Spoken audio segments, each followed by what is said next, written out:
चलो तो देखो, हमारा जो है गवर्नर हम कल कर रहे थे, तो गवर्नर के बारे में दो तीन बातें आपको याद रखनी है। एक तो नियुक्ति कौन करता है, ये पूछा जाता है। कौन करता है? राष्ट्रपति करता है ना। दो या दो से अधिक राज्यों के लिए अपॉइंट कर सकते हैं राज्यपाल। हाँ, दो या दो से अधिक राज्य के लिए राज्यपाल अपॉइंट हो सकते हैं। ठीक है। एज मैंने बताई दी थी, मिनिमम एज 35 या साल के करीब होती है, और आर्टिकल मैंने लिखवा दिए थे कल। तो एक हमारा एक वो रह रहा है, वो है हमारा चीफ मिनिस्टर। तो चीफ मिनिस्टर के प्रावधान कहाँ दिए गए हैं? चीफ मिनिस्टर के स्पेसिफिकली कहीं कॉन्स्टिट्यूशन में मेंशन नहीं है, लेकिन 164 में लिखा हुआ है कि मुख्यमंत्री जो है यानी कि सीएम जो है वो गवर्नर अपॉइंट करेगा। ठीक है, गवर्नर सीएम को अपॉइंट करेगा बस। अब कौन से किसको अपॉइंट करेगा? ऐसे किसी को मुख्यमंत्री थोड़ी बना देंगे। किसे करते हैं? जैसे प्रधानमंत्री होता है भाई, मेजोरिटी में जो आएगा उसके लीडर को मुख्यमंत्री घोषित कर देंगे। तो जो मेजोरिटी में जीत के आता है उसे मुख्यमंत्री बना देते हैं। यानी कि जिसके जो सबसे ज्यादा सीट लेकर के आएगा उसमें विधानसभा में उसको जिता देते हैं, मतलब उसे बना देते हैं मुख्यमंत्री। तो इसमें 163 जो है ये मंत्री परिषद द्वारा राज्यपाल को सहायता एवं सलाह देना, ये कल भी हमने किया था कि राज्यपाल अकेले काम नहीं करते हैं, इनको सलाह देने के लिए मंत्री परिषद होता है, और मंत्री परिषद का हेड कौन होता है? सीएम, है ना। ये सीएम होते हैं। और मैंने दो वो सदन बताए थे, विधानसभा होती है और क्या होती है? विधान परिषद। विधानसभा और विधान परिषद। तो जो विधान परिषद है ये जरूरी नहीं कि हर राज्य में हो, जैसे कि उत्तर प्रदेश में ये है, लेकिन और बाकी कुछ राज्यों में नहीं है। उसे कहते हैं यूनिकैमरल, इसे कहते हैं बाइकैमरल। बाइकैमरल मतलब जिसमें दो हाउस हो, है ना, एक अपर हाउस एक लोअर हाउस, तो इसे बाइकैमरल कहते हैं। तो यूपी में तो है, दिल्ली में नहीं है। दिल्ली में विधान परिषद नहीं है, बस विधानसभा है। बस एमएलए ही है ना वहां पे, एमएलसी वगैरह नहीं है ना, तो दिल्ली में नहीं है। दिल्ली में नहीं है, और अब जम्मू कश्मीर में भी नहीं है विधान परिषद, बस वहां भी विधानसभा दे रखी है। अब वहां इलेक्शन कराने की बात हो रही है, हो गया इलेक्शन वहां पे अब। तो 166 में 164 में लिखे हुए हैं मंत्रियों से संबंधित अन्य प्रावधान, यानी कि जो मिनिस्टर्स हैं उनसे रिलेटेड अन्य जो प्रोविजन है वो इसमें दिए गए हैं 64 में। इसी में एक लाइन लिखी हुई है कि सीएम की जो नियुक्ति है वो गवर्नर करेगा, बस यहीं पर। कहीं चीफ मिनिस्टर को कुछ भी अलग से नहीं दे रखा है, सब कुछ जो है वैसे राज्यपाल का ही है। लेकिन ये जो मंत्री परिषद है इसमें इसका जो हेड होगा वही चीफ मिनिस्टर होगा, और उसे नियुक्त कौन करेगा? गवर्नर। तो कभी भी क्वेश्चन आए वहां पे ये कंफ्यूज मत होना कि इसको भी प्रेसिडेंट ही करेगा क्या। नहीं, प्रेसिडेंट बस प्रधानमंत्री को करेगा, इसको कौन करेगा? गवर्नर। क्योंकि हम देखो हायरार्की नहीं देख रहे कि यूनियन में कौन था? प्रेसिडेंट, है ना। हेड ऑफ द स्टेट कौन है? इसका प्रेसिडेंट। और प्रेसिडेंट अपॉइंट करता है पीएम को। सेम ऐसे ही स्टेट में कौन है हेड? गवर्नर। और अपॉइंट कौन करेगा? गवर्नर किसको अपॉइंट करेगा? सीएम को। तो ऐसे देखो ये हायरार्की चल रही है, मतलब जो ऊपर अरेंजमेंट बने हुए हैं वही नीचे भी अरेंजमेंट है ना। तो 166 में है राज्य सरकार द्वारा कार्यवाही का संचालन। तो 166 में दिया है कि किस तरह से स्टेट गवर्नमेंट की कार्यवाही जो है उनका संचालन होगा। और 167 में दिया गया है राज्यपाल को सूचना प्रदान करने से संबंधित मुख्यमंत्री के दायित्व। इसमें दिया गया है कि सीएम जो है वो सारी सूचनाएं, जितनी भी एक्ट बनेंगे, लॉ बनेंगे, रेगुलेशन बनेंगी, उनकी सूचना मुख्यमंत्री राज्यपाल को देंगे। ठीक है, और राज्यपाल के बगैर कोई एक्ट पास नहीं होता। तो इसी के साथ जो है हमारा ये वाला जो पार्ट है गवर्नर वाला, जो स्टेट लेजिस्लेचर वाला है, वो खत्म होता है। इसमें और कहीं से क्वेश्चन कुछ नहीं आता है, जैसे मैंने उठा के भी देखा है राज्यपाल, और बस इसी के आसपास घूमते रहते हैं क्वेश्चन। आपको कहीं भी बिल्कुल डेप्थ में से क्वेश्चन नहीं आए कि बिल्कुल यूपी पुलिस और ये पेपर। लेकिन हाँ देखो, मैं बता रही हूँ पीसीएस है अब, और या हमारा यूपीएससी वाले एग्जाम्स है, इसमें बहुत डीप में पूछा जाता है, तो उसके लिए तो आपको करना पड़ेगा। लेकिन इसमें बस आपसे आर्टिकल पूछे जाते हैं, किस आर्टिकल में क्या दिया गया है, तो वही हम करेंगे बस, जो आपके एग्जाम के हिसाब से है। हाँ, अगर आपका जब कभी होगा कि हाँ हमें देना है पीसीएस, अगर आपकी एज हुई तो दे सकते हैं, उसमें भी ऐसे ही आते हैं क्वेश्चन, आर्टिकल ही पूछेंगे। तो फिर हम स्टार्ट करेंगे अपना हाई कोर्ट।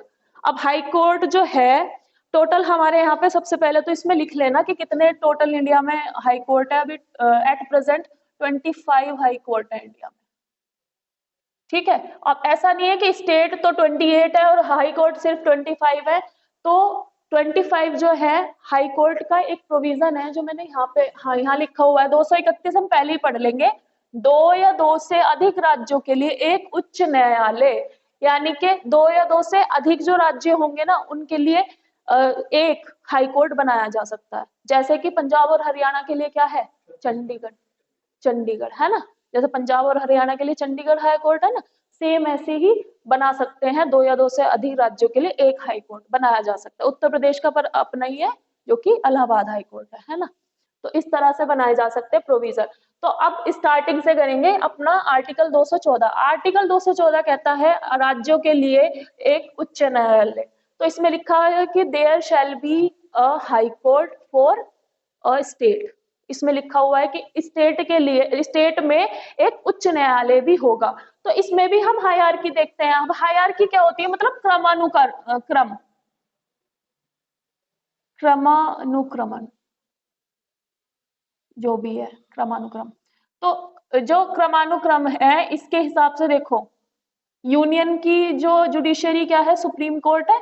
सुप्रीम कोर्ट के बाद क्या है, राज्यों में हाई कोर्ट। हाई कोर्ट के बाद डिस्ट्रिक्ट जो होते हैं राज्यों में, उनमें कौन से होते हैं, सबऑर्डिनेट कोर्ट है ना।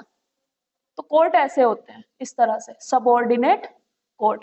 अब इसमें सबऑर्डिनेट कोर्ट में नीचे आकर के ये चेंज कर देते हैं, जैसे कि सेशन कोर्ट होते हैं, सेशन कोर्ट बड़े होते हैं, और डिस्ट्रिक्ट कोर्ट होते हैं, डिस्ट्रिक्ट कोर्ट, और मजिस्ट्रेट की कोर्ट, ये होते हैं। मैंने आप लोगों के लिख के रखा हुआ है, ये मैं आप लोगों को सेंड कर दूंगी। इसकी एक हायरार्की है पूरी, है ना, कि ऊपर क्या होगा, सुप्रीम कोर्ट, फिर होगा हाई कोर्ट, फिर होगा सबऑर्डिनेट कोर्ट, और session court, district court, magistrate में ये डिवाइड रहता है। तो इसमें लिखा हुआ है 214 में कि राज्य के लिए उच्च न्यायालय, और एट प्रेजेंट 25 हाई कोर्ट है इंडिया में, और 2 या 2 से अधिक जो राज्य हैं या स्टेट हैं उनके लिए एक हाई कोर्ट बनाया जा सकता है। 215 में लिखा है उच्च न्यायालय अभिलेखों के न्यायालय के रूप में।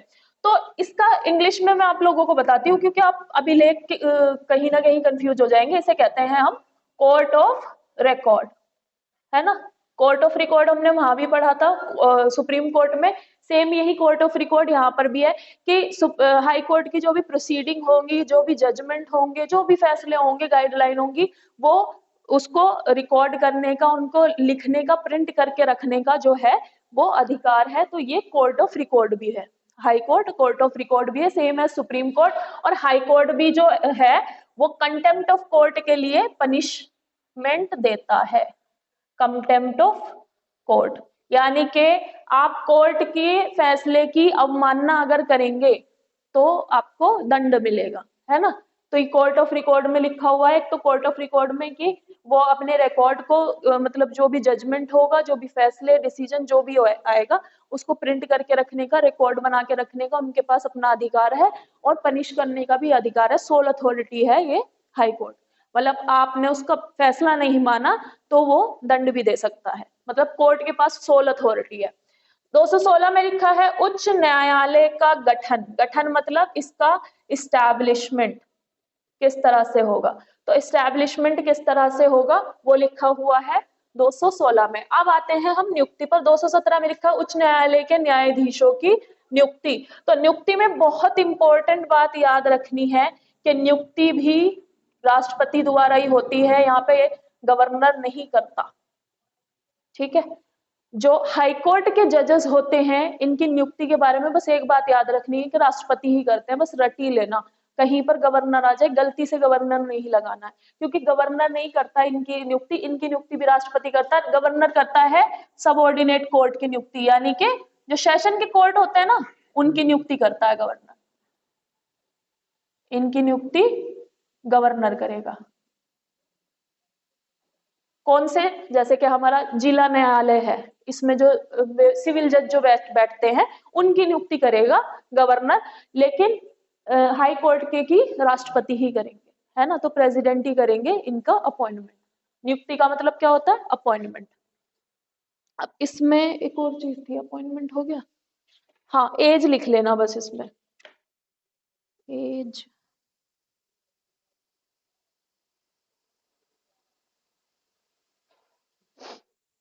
62 मैक्सिमम।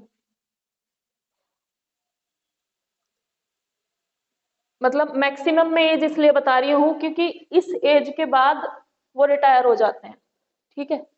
जो मिनिमम है, जो मैक्सिमम एज है 62 ईयर के बाद ये रिटायर हो जाएंगे, यानी सेवानिवृत्त हो जाएंगे। तो 62 साल से कम की एज होनी चाहिए, 62 साल से कम की एज होनी चाहिए। 62 साल के हुए तो वो नहीं ऑफिस संभाल पाएंगे।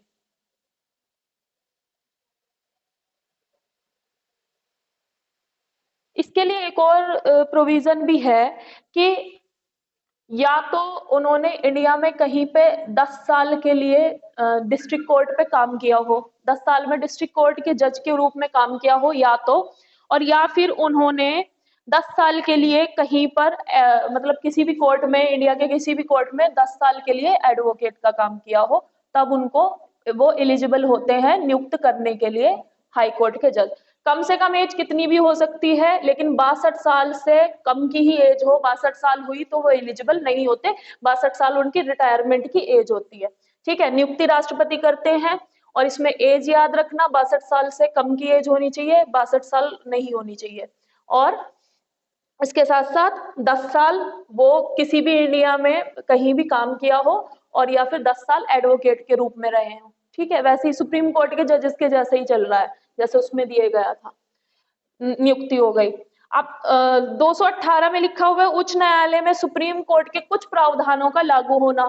तो 218 में लिखा हुआ है कि जो सुप्रीम कोर्ट कोई भी गाइडलाइन बनाता है, लॉज बनाता है, रेगुलेशन बनाता है, वो हमने पढ़ा था ना कि सुप्रीम कोर्ट के बनाए हुए लॉज रेगुलेशन सभी कोर्ट पे बाइंडिंग होंगे, बाध्य होंगे।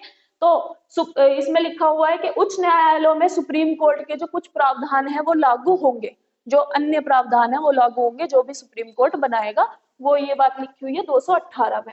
219 में है इनकी शपथ ग्रहण। शपथ ग्रहण भी इनकी राष्ट्रपति द्वारा ही कराई जाती है, इन जजेस की शपथ ग्रहण। तो इसमें लिखी हुई है ओथ और अफर्मेशन।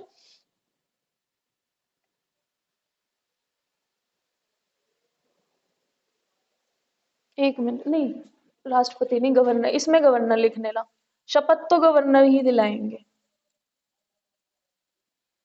शपथ गवर्नर ही दिलाएंगे, नियुक्ति भले ही राष्ट्रपति करेंगे, लेकिन शपथ वही दिलाएंगे इसके साथ साथ,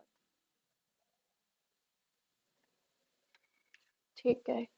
ये हो गया शपथ ग्रहण। नेक्स्ट है 220, स्थायी न्यायाधीश बहाल होने के बाद प्रैक्टिस पर प्रतिबंध। अब ये सिंपल सी बात लिखी हुई है कि जब आप जज के तौर पर अपॉइंट हो जाएंगे ना, तो आप किसी भी कोर्ट में प्रैक्टिस नहीं कर सकते। मतलब आप एज ए एडवोकेट कहीं रिप्रेजेंट नहीं करेंगे। अगर आप जज है तो जज है। ये ऐसे ही है जैसे कि मैंने बताया था कि अगर किसी को एमपी या एमएलए बना दिया जाता है तो उसे अपनी वो सरकारी पोजीशन, जो पुरानी जॉब है, वो छोड़नी पड़ेगी, है ना। भले ही वो किसी और को बना दे, कोई और उसको चला दे, लेकिन वो खुद नहीं कर सकते उस काम को, है ना।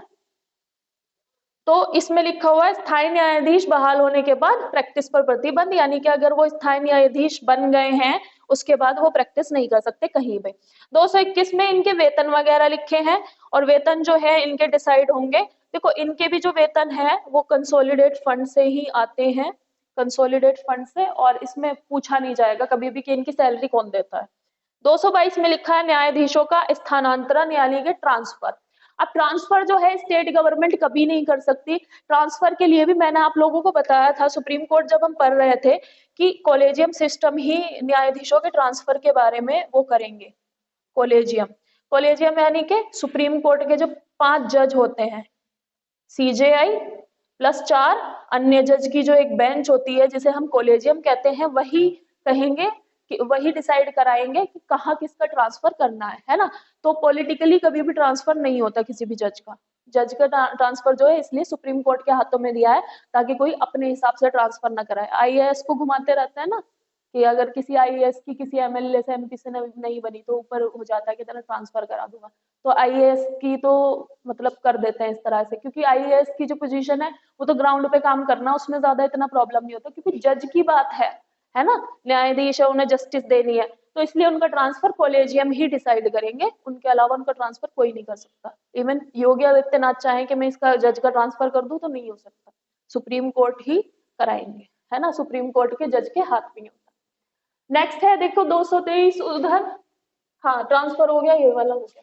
223 में कार्यवाहक मुख्य न्यायाधीश की नियुक्ति। कार्यवाहक में मैंने बताया कार्यवाहक जो है मैंने तुम्हें ये वर्ड लिखवाया होगा HOC, इसे हम कार्यवाहक कहते हैं, है ना। इसकी फुल फॉर्म देख लेना तुम लोग, कार्यवाहक। अब ये कब नियुक्त किया जाता है? जब उस पर्टिकुलर कोर्ट में अगर जजेस की कमी हो रही है या जजेस नहीं है, या फिर जो मुख्य न्यायाधीश है हाई कोर्ट का वो अब्सेंट है किसी वजह से, तो कुछ टाइम पीरियड के लिए टेम्परेरी, इसे टेम्परेरीली, कार्यवाहक का मतलब क्या है? टेम्परेरी। तो टेम्परेरी अस्थायी रूप से एक जज नियुक्त कर दिया जाएगा उस समय के लिए। तो ये कौन से आर्टिकल में लिखा हुआ? 223 में। तो क्वेश्चन ऐसे बन सकता है कि कार्यवाहक न्यायाधीश मुख्य न्यायाधीश की नियुक्ति का जो प्रावधान है वो कौन से अनुच्छेद में है? तो अनुच्छेद लिखे हुए होंगे, तो आप 223 पे टिक लगाना। नेक्स्ट है देखो 224, अतिरिक्त एवं कार्यवाहक न्यायाधीशों की नियुक्ति। अब इसमें लिखा हुआ है कि ये तो हो गया जो कि मुख्य न्यायाधीश के उस पे आएगा, मुख्य न्यायाधीश, ठीक है। ये तो मुख्य न्यायाधीश की जगह पर आएंगे ये वाले जज, ठीक है, जिसे हम चीफ जस्टिस भी कह देते हैं, CJ। तो चीफ जस्टिस की जगह पे तो ये आएंगे। अब नीचे वाला प्रोविजन किसके लिए है? जब जजेस की जो कमी पड़ जाती है कोर्ट में, जैसे कि एक कोर्ट में कार्यवाही चलाने के लिए अभी प्रेजेंट में सुप्रीम कोर्ट में कितने हैं? 34, और अगर वो 34 से कम हो जाते हैं, कोरम कम हो जाता है, तो फिर अतिरिक्त जो जज है उनकी नियुक्ति थोड़े दिन के लिए की जा सकती है ना।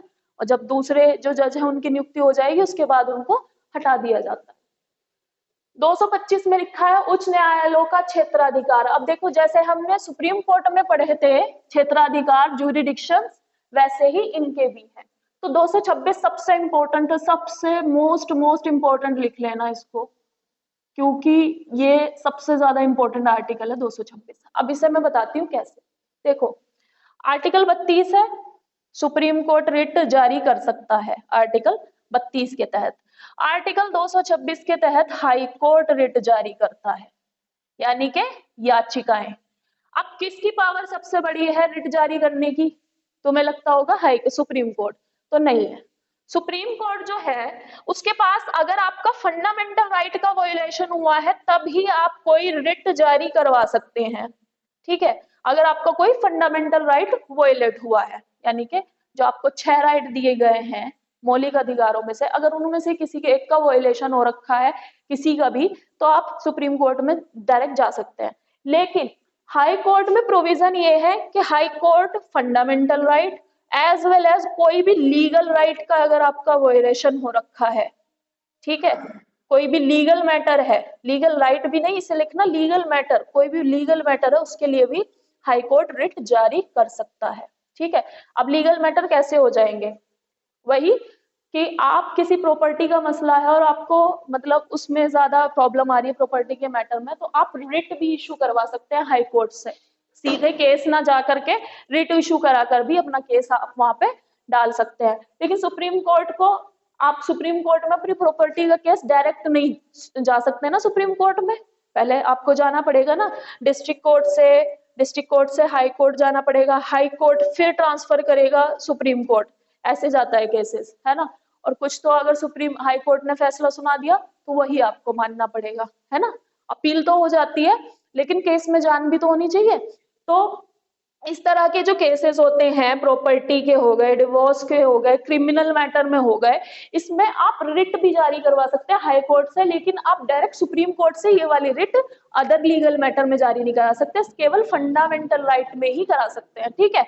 तो अगर कल को क्वेश्चन आता है कि किसकी पावर सबसे अधिक ज्यादा है, किसकी पावर सबसे अधिक है रिट जारी करने की, या which court has most power in context of writ या ज्यूरिडिक्शन ऑफ रिट्स, तो किसकी पावर सबसे ज्यादा है? 226 हाई कोर्ट की, ठीक है।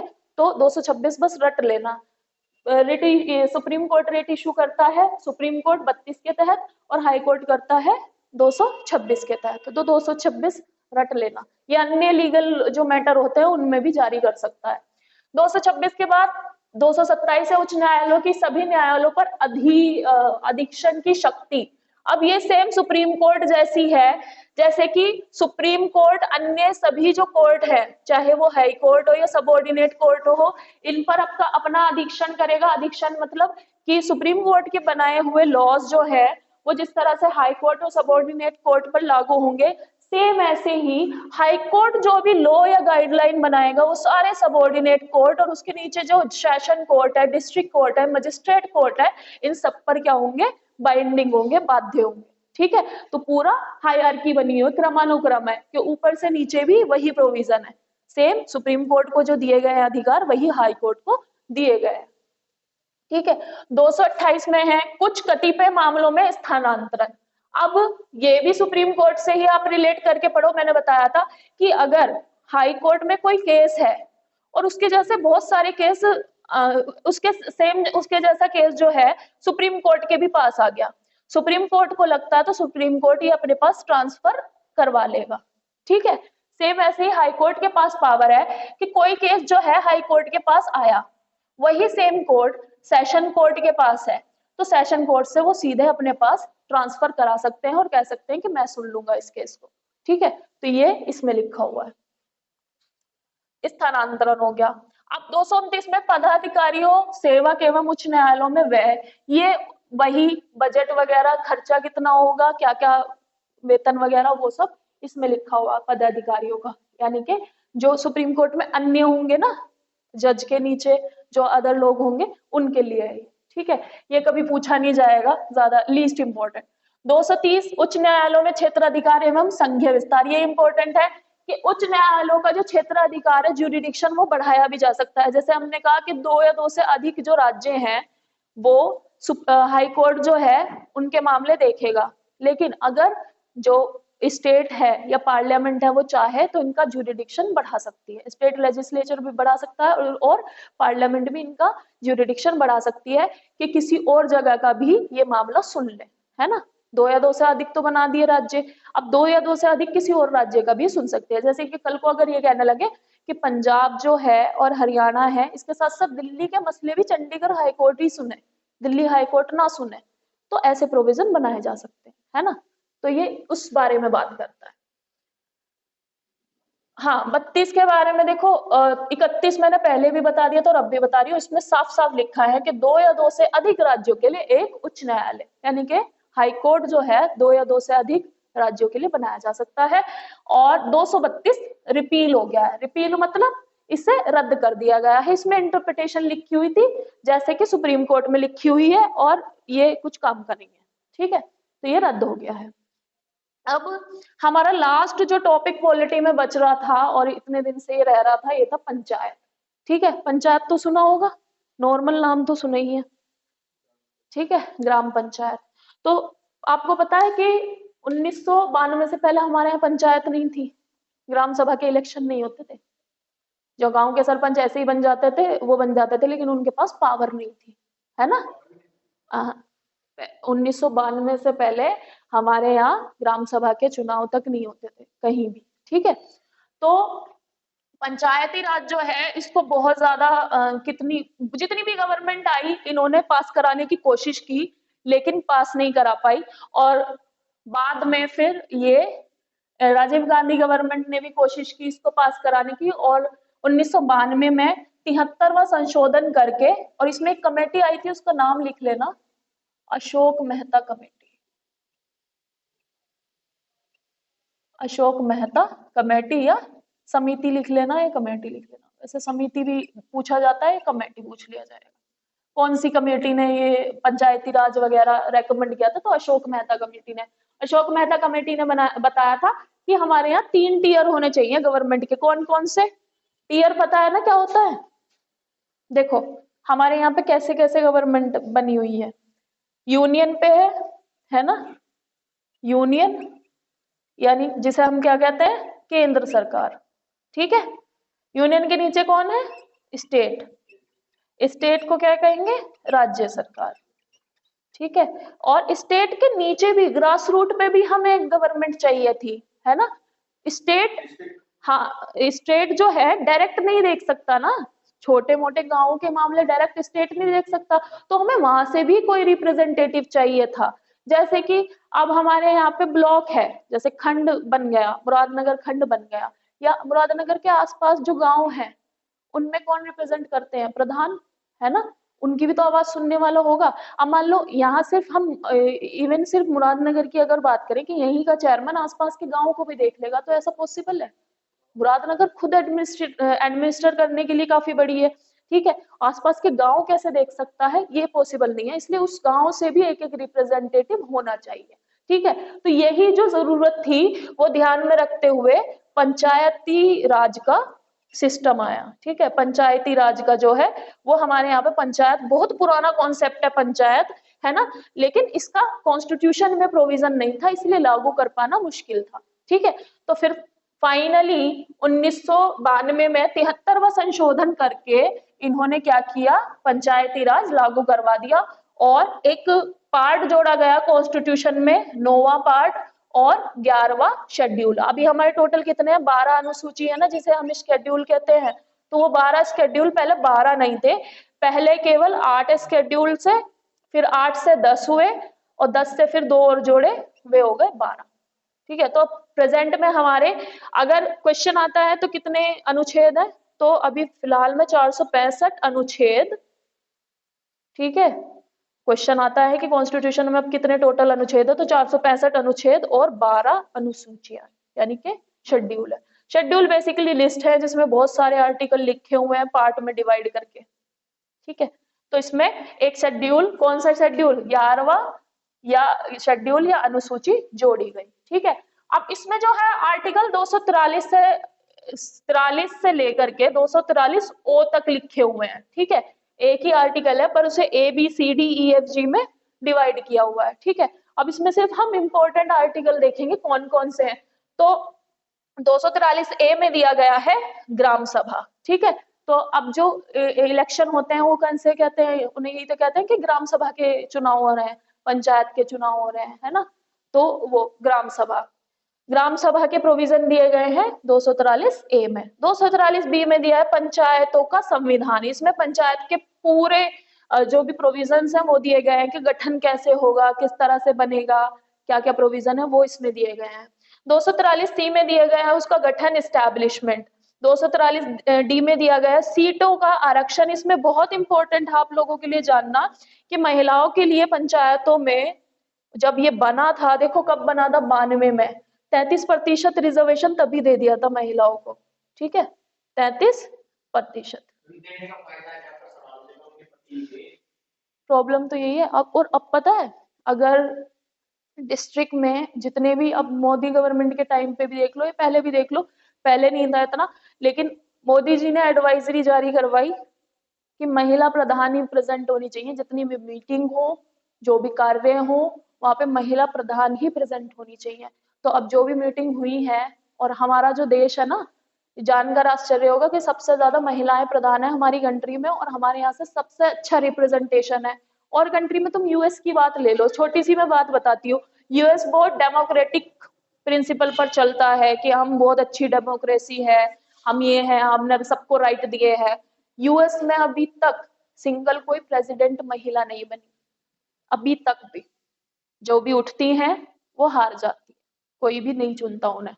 हिलैरी क्लिंटन का नाम ले लो या कमला हैरिस का नाम ले लो, जो भी उठती है ना इलेक्शन में, उन्हें हरा दिया जाता है। वहां पे मेल ही राष्ट्रपति बनते आए हैं। उस वहां की हिस्ट्री उठा के देख लेना, अब्राहम लिंकन से लेकर अब प्रेजेंट जो बाइडेन तक सिर्फ पुरुष प्रधान है, मतलब पुरुष राष्ट्रपति बने हैं। और हमारे यहाँ पे देखो, प्रतिभा देवी सिंह पाटिल पहली राष्ट्रपति बनी थी महिला, अब हमारे यहाँ पे दूसरी राष्ट्रपति है, कौन है, द्रौपदी मुर्मू।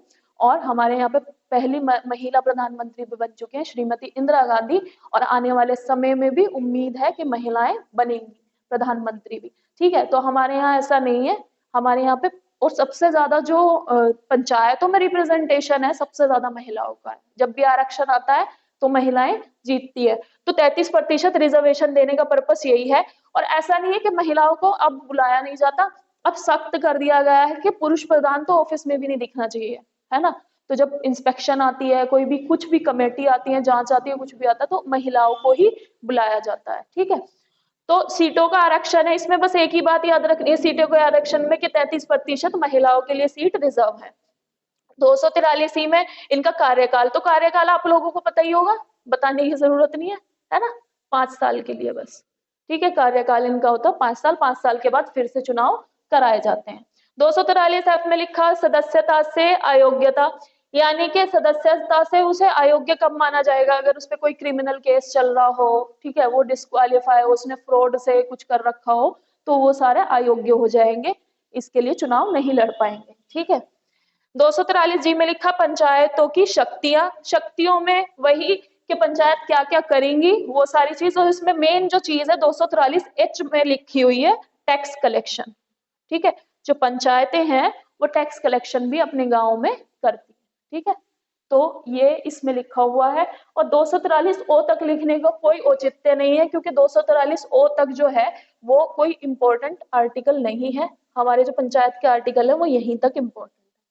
ठीक है, तो ये पंचायत के साथ हमारा जो पॉलिटी का जो सेशन है आज ये खत्म होता है। ठीक है।